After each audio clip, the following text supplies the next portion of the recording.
तो आज हम समझते हैं अपॉर्चुनिटी कॉस्ट के बारे में। Opportunity cost is the cost of next best alternative. Next best alternative की कॉस्ट होती है। जैसे एक पर्सन है मिस्टर राम, ये मार्केट में गए, बर्गर, नूडल्स और मोमो, इनके सामने चॉइस है कि ये बर्गर लेंगे, नूडल्स लेंगे या मोमो लेंगे।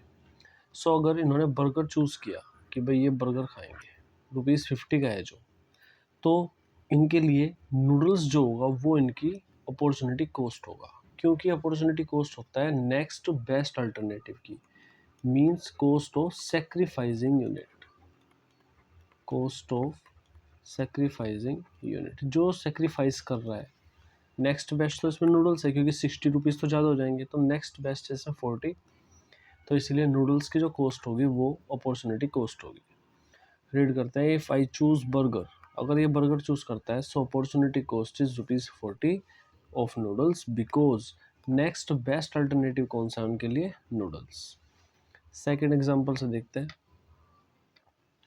Mister Ramesh is selected in 3 companies. Mister Ramesh है कोई, वो 3 कंपनीज में सेलेक्ट हो गए, एक्स लिमिटेड में, Y limited and Z limited में।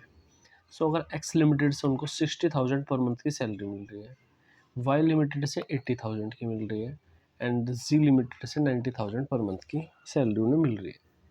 सो अगर मिस्टर रमेश है, वो चूज़ करेंगे जी लिमिटेड को, मतलब इस कंपनी को चूज़ करेंगे वो सब चीज़ को देखते हुए।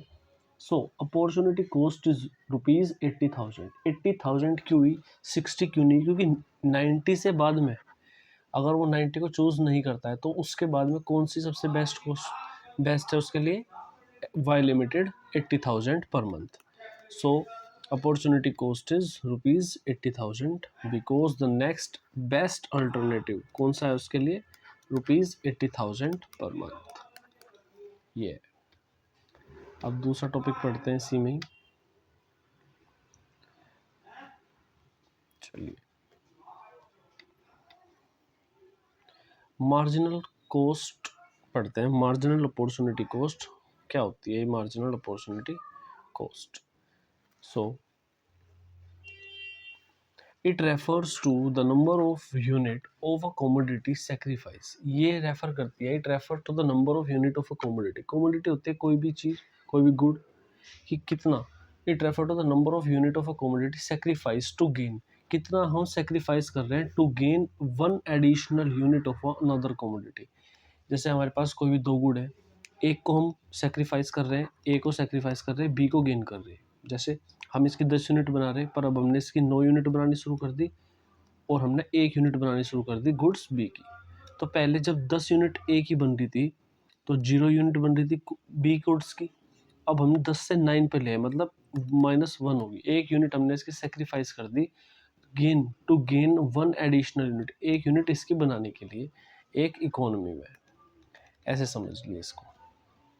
सो it refer to the number of unit of a commodity sacrifice, जितनी सेक्रीफाइस हो रही किस लिए? टू गेन करने के लिए one additional unit of another commodity, एक एडिशनल यूनिट लेने के लिए अनदर कमोडिटी की।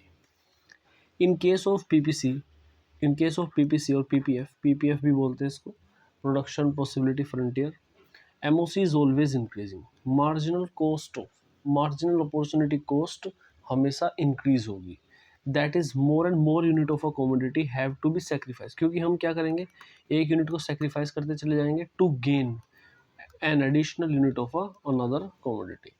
एक यूनिट को हम माइनस करते चले जाएंगे, डिक्रीज करते चले जाएंगे to gain additional unit of a commodity. इसलिए एमओसी हमेशा इंक्रीजिंग होगी। एग्जांपल से समझ लो, पहले हम गुड ए बना रहे थे 21 यूनिट, 21 यूनिट जब हम गुड्स ए की बना रहे थे, तो हम कोई यूनिट नहीं बना रहे थे गुड्स बी की, गुड्स बी बिल्कुल जीरो है, यहाँ पे एमओसी भी जीरो होगी, एमओसी भी कुछ नहीं होगी।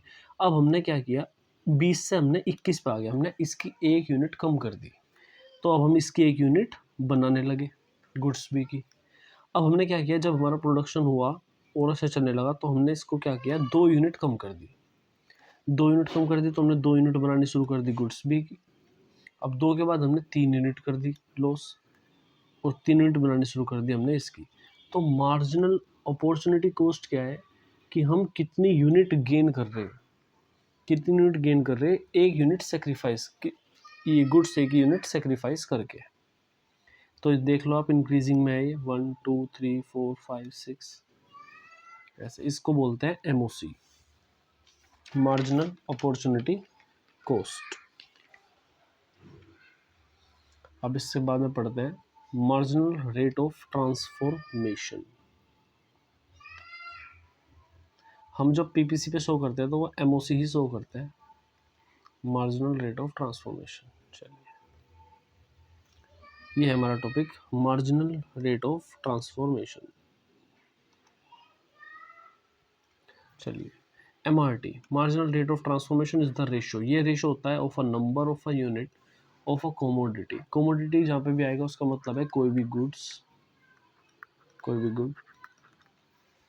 Sacrifice, MRT is the ratio of number of unit of a commodity sacrificed to gain an additional unit of a another commodity। Same चीज़ है ये, बट ये रेशो होता है, MOC जैसा था ये, पर ये रेशो है।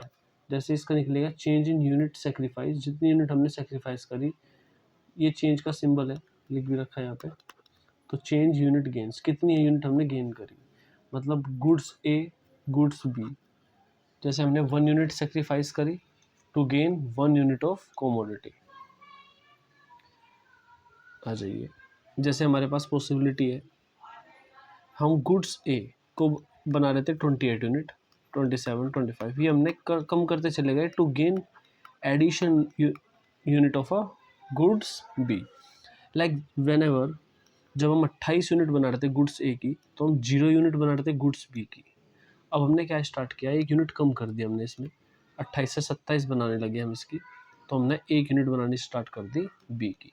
तो हमने क्या किया, लॉस करा कितना, चेंज इन, हमने 28 से 27 पे आ गए, 1 का लॉस किया, मतलब सेक्रीफाइस किया, चेंज इन कितना चेंज हुआ, 27 से 28 1 का चेंज हुआ, टू गेन गुड्स पहले 0 बन रही था 1 बन रही, चेंज कितने का हुआ, 1 का। So ratio is 1/1 is equal to 1। ये आ गया हमारा MRT। अंडरस्टैंड।